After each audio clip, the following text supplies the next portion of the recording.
Good evening. So it'll be a short one tonight, but I'm going to read The Imitation of Christ again, because as short as these videos are, they're still ending up being, almost 10 minutes long, and these little tiny chapters are great.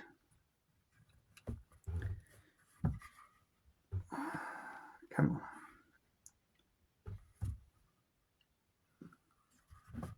Ladybugs, ladybugs, ladybugs.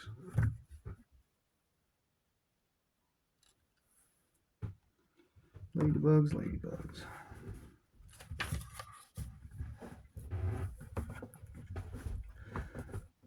The Imitation of Christ, Chapter 3, on the teaching of truth.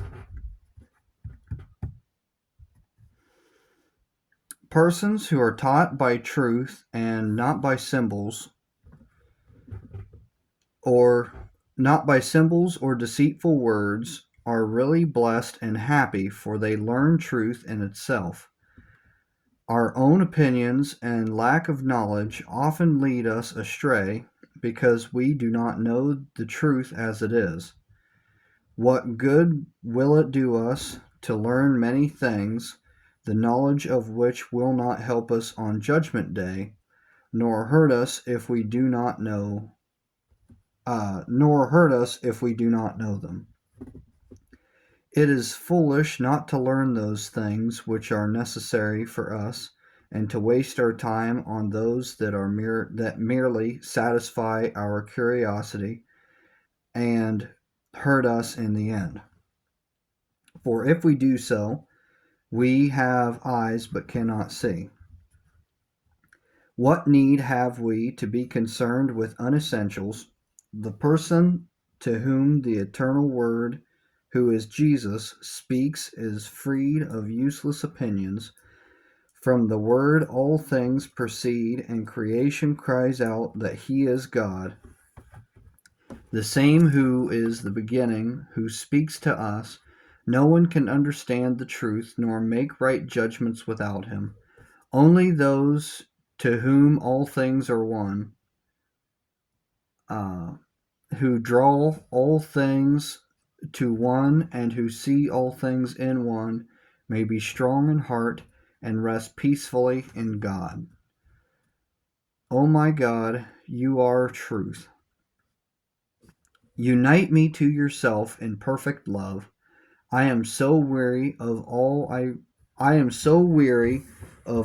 read and hear and see, for only in you is all that I will or can desire. Let all the learned be silent in your presence, and let all creatures be still, and do you, Lord, alone speak to my soul.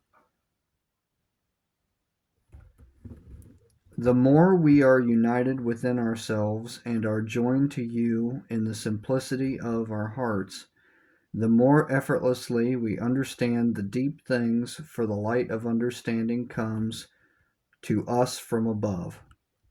A pure, simple, and stable heart is not bogged down by a multitude of tasks, because it does all for the honor of God.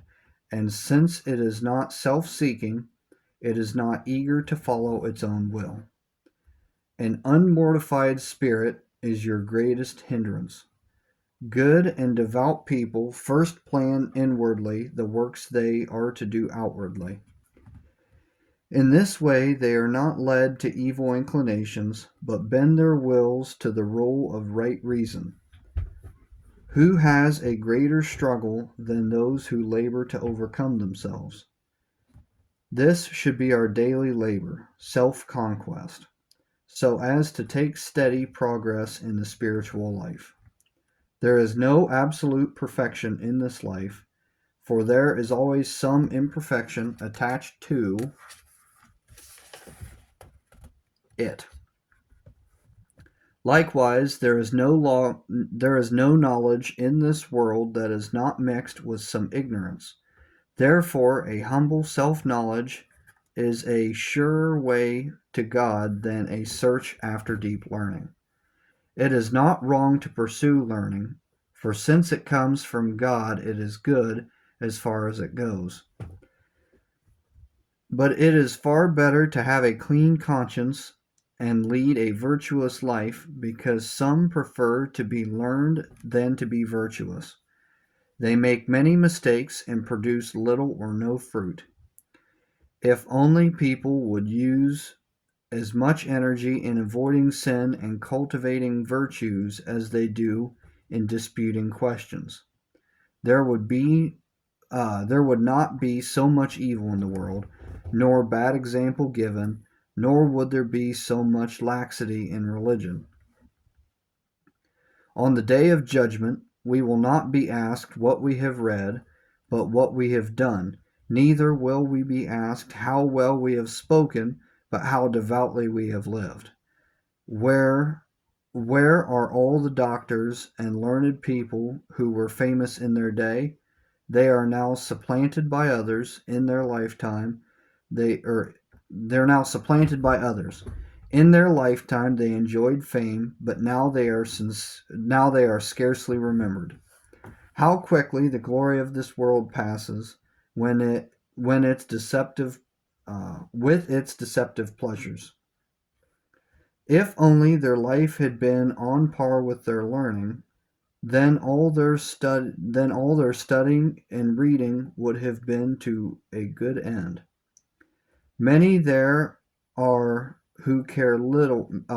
there are who care little for a good life in the service of God, because they give themselves up to useless pursuits.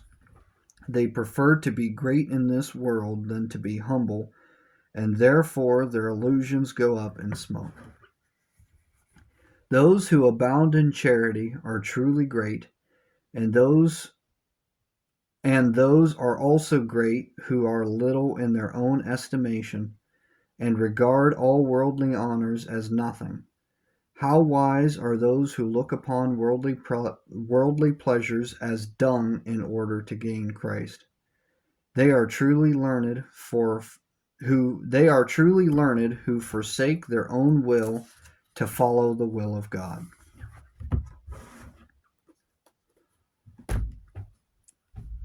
So that's another daily dose of wisdom for you from the Imitation of Christ. I think that'll be all for tonight.